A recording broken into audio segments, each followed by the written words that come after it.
Hello, everybody, and welcome to the lecture on, I know the slides say chapter 18, but this is actually chapter 19 of our course text. The slides that we have for the textbook right now are actually wrong.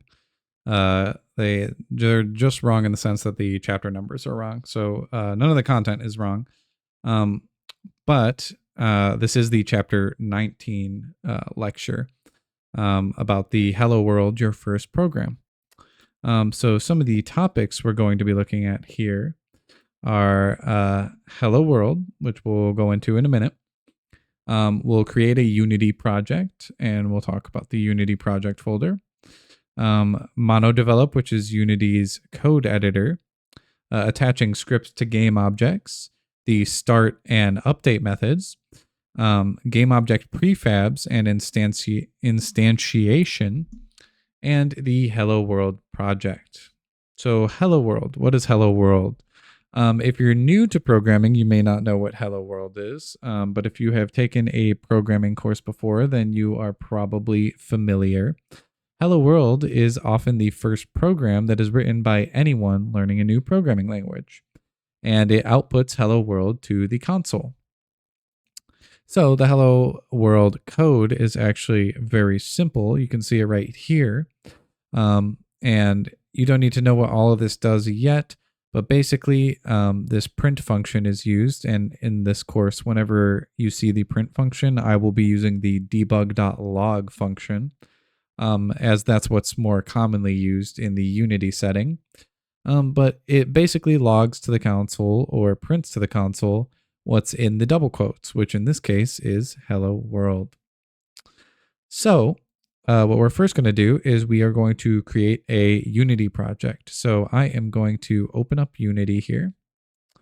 It may take a second and come to the projects tab. And I am actually going to grab my slides and pull them to the side here so I can follow along with them while we do this. But we are going to be creating a new Unity project, right? So what I've done is I've opened up Unity Hub right here. And what we're going to do is click New Project. Actually, before I create a project, I just realized that I don't have the correct editor version that we're going to be using for the class installed. So I'm going to install it here. So what we're going to do is we're going to come over to Install Editor. And then you can see right here, Unity 6.2 is the supported and recommended version. And that's the version we're going to be using in this class. So I'll click Install. And we don't need to click too many of these. So for now, we can actually just install how it is. That'll be perfectly fine. So we're just going to go ahead and click the Install button. And that'll install, and I will meet you guys once this is done installing. Alrighty, so Unity 6.2 has finished installing. And so now we are going to create our new project. So up at the top, where it says editor version here, we want to make sure and select the one that we want to be using. You can see the 6000 is the 6, and then 0.2, that's the one we want to be using. It also says supported next to it. And we are going to be using a universal 3D project here. And we need to name the project. So we are just going to name this, we'll name this Hello World. And we need to choose a location. So I'm going to go into my folder for the class, and I'm just going to say I'm going to create a new folder here, and I'm just going to call it _workter. And inside of here, I'll select that folder, and that's where I want my project to be saved at. And you don't need to have any Unity organization selected. Mine has one selected by default, but don't worry about that. And you can actually uncheck connect to Unity Cloud and use version control because you don't need that. From this point, we can just go ahead and click Create Project. And you can just click I have read and agree and accept and continue. and it'll load. And this may take a few minutes. So I'm going to let this load up and I will see you guys once we are inside of the editor. Alrighty, so once you boot up and your Unity has fully loaded, it may look something similar to mine. It actually probably looks a little bit different here because I have a custom layout. So I'm actually going to save my layout real quick. I'm going to name it my layout. But you probably are on the default layout, which looks something like this when you boot up, right? And you can modify your layout however you'd like. You can make it like mine. I am going to be using my layout for this course. But you are free to use whatever kind of layout you would like.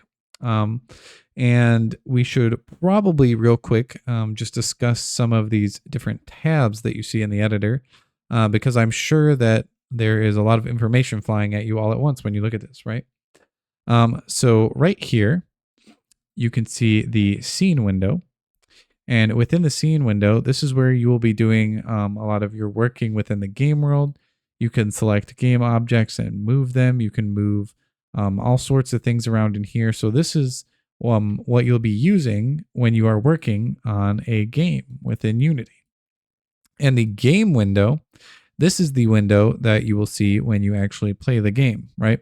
So what you're seeing right now that's being displayed is actually the main camera, okay? So the main camera, as you can see by the white lines that come out of it, is displaying this image right now. And if it were attached to, we'll say, a character that you can move around, you'd be able to look around and move around within the game world. So when you hit play in the engine, this game window is what you will be seeing and using.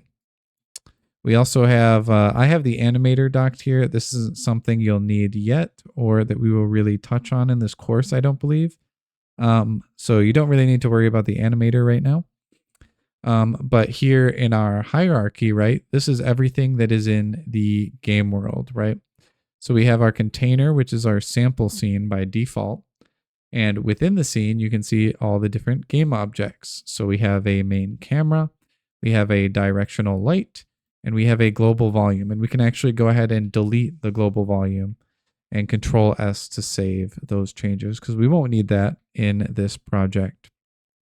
Here in the project tab right here, you can see the folders for the file and folders for the project. And it's sort of like a file system, right? So we have a scenes folder here that contains our scene. The settings will come with a bunch of preset settings. And you'll have tutorial info folder with some random stuff. This input system _ actions is the new input system in Unity, which we may use at some point, and just a README file. So sometimes there will be stuff in your assets folder, and sometimes there will not be anything in there by default. And then finally on the right here, I have the inspector. So when you click on a game object here in the hierarchy, you can see in the inspector all of its different components, and you can edit those components, or you could rename it, or you could change the tag or the layer. So this is where you will go when you're trying to work on a specific game object. And then finally the console, which we'll be using today. Here you'll print out errors, warnings, the debug.logs, and the print statements will all print to the console. And that's just a very bare bones overview of the editor. As we use it a little bit in this class, you'll begin to understand some of the workings of it, but I wouldn't focus on it too heavily as this is mostly a game design class, not a game development class. So MonoDevelop is Unity's code editor. I'll actually full screen this so you can see it. And the slides go into MonoDevelop a little bit here. But we will not be using MonoDevelop. We will be using Visual Studio. Not Visual Studio Code. I will be using Visual Studio 2022. Though you can use Visual Studio Code if that is what you would prefer to use. Just know that it will look a little bit different from mine. But first here, let's go ahead and get our Hello World project kind of set up, right? So we need to create a game object in our hierarchy. So what we can do is we can right click and we'll just create empty right now because we don't need to see anything. And we will simply call it Hello World. Okay. And something that I like to get in the habit of doing that you may want to start getting in the habit of doing is right clicking the transform component and resetting it for empty game objects. Because very often we will use empty game objects as containers for other game objects. And having the transform set to 000 can be important when moving around groups of objects in a container like this. So what we are going to go ahead and do now, we're going to practice good folder file system management here.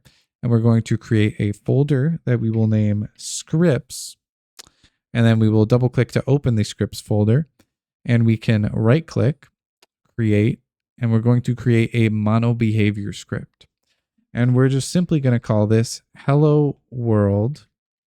And as you can see, the way we created this script is we did something that's called camel case, right?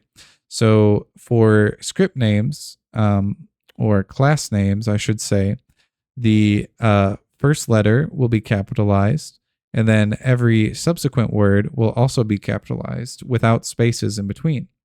And so as you can see, I've named my script capital H hello, capital W world with no spaces. And this is the standard practice that I would highly recommend and you will be required to do for the class if you have to do any coding at any point that you turn in.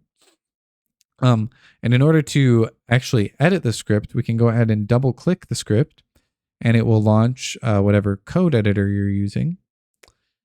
And if you just give it just a minute, it will take us into our code editor. And I'm going to zoom in a little bit here so we can see. So you'll notice a few things. There's a start function and an update function here. And these are both going to be by default in any script you create, though you do not have to use them in your script. So start, as you can see by the comment right above it, start is used, it's called once, right? Before the first execution of update or before the first frame. After mono behavior is created, and it is called only that one time. And then update is called once per frame. So update could be called 60 times in a second, right? If you have 60 frames per second. Or if you have 200 frames per second, then update could be called 200 times, right? So it kind of depends. And then another function that is not listed here that I'll type out real quick for you. You don't have to type this out because we won't be using this function, but this is the awake function. And it is similar to the start and update method. But it is also called once, and it is called at the moment that the game object is created. So it is guaranteed to call or to be called before start. So it is a method that you will use in programming. And it is very helpful because it is guaranteed to be called before the start method is called. So the first thing that we are going to do is we're actually going to get rid of the update method and get rid of our awake method that we wrote out here if you wrote it out, because we're just going to be using the start method. And we are very simply going to type debug.log, and then we're going to open parentheses. And inside of quotes, we're just going to type hello world with an exclamation point. Oops. And then we want to make sure to end our line with a semicolon. And then we can hit Control S to save this script. And then I want us to head back into the Unity editor, and it'll take a second to compile the script. And then we can click on our Hello World game object, and we're going to click and drag the Hello World script that we created from the project tab over to our Hello World game object in the inspector. And you can see that the script is now a component on the Hello World game object. And so now if we click play on our game, and we go over to the console tab once the game is running, you will see that the console has printed Hello World. And that is a very simple first project to do in Unity. So make sure that you follow along with the steps, as this is your first program that you will write using Unity. So we're going to go ahead and clear the console, and we can head back into our code here. So printing Hello World is nice, but there is other things that we can do within Unity. And so what we're going to do is we're going to create a prefab of a game object, and then we're going to instantiate it in the code. And a prefab is a mold from which a game object instance can be created. And the way a prefab is created, I'll show you in the editor here. So we're going to take a 3D object, a cube, and you can see our cube here in the world. We're gonna, in the inspector, click on this. And in the inspector here, we're going to reset the transform of the cube. So it's at 0, 0. And this is, we're going to turn this into a prefab. So down in assets, we'll right click, create a folder that we will name prefabs. And then the way you create a prefab is very simple. You just take the game object you would like to create a prefab of, and you click and drag it down into the project pane. And you can see that it is now blue, and it is a prefab. And so now that we've done that, we actually want to go into our script, our Hello World script. And up at the top of the script, we're going to create a field. And in the book and in the slides, they'll tell you to use the, to make it public, right? But it's not great practice to just make all of your fields public. So we're going to actually create a serialized field private variable. So you put serialized field inside of these square brackets here. And basically what this does is it makes a private variable visible inside of the inspector, which I'll show you in just a second here. But we'll create a serialized field private game object. And we are going to name that game object cube prefab. And we'll put a semicolon at the end. And make sure to save this file before heading back into the Unity editor. And you'll have to give it a second because it'll be compiling the scripts. But now we can actually delete our cube from the scene because we have the prefab down here in our prefabs folder. But if we click on Hello World, you'll see that cube prefab is now an option in our Hello World script component. And what we can do is we can take the cube in our prefabs folder and we can drag it up, and we can actually put it into this space here to assign it to the cube prefab. And then now we can actually instantiate this cube prefab in the code. So what we'll do is we'll head into Visual Studio, and we'll go ahead and do this inside of our update method. So we can type in update again. And if you start typing update and the autofill pops up, you can hit tab and it'll autocomplete it. Otherwise, you can just type private void update or void update. And we use curly braces here. And we can simply type instantiate. And what we're going to instantiate is the cube prefab. Make sure we put a semicolon at the end. And then now, if we head back into our Unity editor after saving and allowing the script to compile, we can go ahead and press play on the game, and we'll take a look at what happens. So as you can see, it doesn't look like a ton is happening visually. It just looks like one cube is being created, but actually there's thousands of cubes, as you see in the hierarchy, being created while the game's being played. And they're just being created inside of each other, but they don't really have physics, so they're not interacting with each other right now. We can go ahead and hit the stop at the top to stop the game from being played. And what we want to do is we want to make it so that our cube prefab is actually affected by physics and gravity. And what we need for that is we need to click on cube in our prefabs folder. And we're going to scroll down in the prefab and hit add component. And the component we want to add is a rigid body. And do make sure that you're adding a regular rigid body and not a rigid body 2D, because the regular rigid body is used for 3D objects, which is what we're using right now. And now, since we have a rigid body on our cube, we may see something different when we play the game. So as you can see here in the game view and also in the scene view, because our cube prefabs are now affected by physics, you can see that them spawning inside of each other is causing them to spray out and explode everywhere and go flying. And these are just some of the basics, and that's why we're covering them all in our Hello World project. But congratulations, you've written your first bit of code, and you've seen how physics and stuff work within Unity. And we'll actually go over the Chapter 18 summary here. So Hello World is a common first program to make in any new language, which is why we've made it today. Unity projects are stored as many files in project folders on your hard drive. They talked about mono-develop, but we're using Visual Studio to edit code for Unity.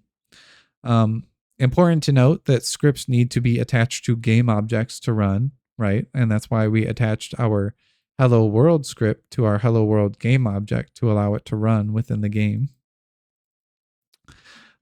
We talked about start, update, and awake, and that they are called at different times and they have different uses within the Unity game engine. And then we looked at game object prefabs and how they can be instantiated many times. So that'll be all for our chapter 19 lecture, because remember the slides are off. This is chapter 19, not 18. Yeah, that'll be all for now. Make sure to go ahead and mess around in the Unity editor, get the tabs set up how you'd like them. Actually go through the steps that I went through to create a prefab, instantiate the prefab and have it affected by physics, and also to print Hello World to the console. And you can feel free to mess around with some of the other mechanics within Unity and see what you can figure out as well. But I will see you guys in the next lecture.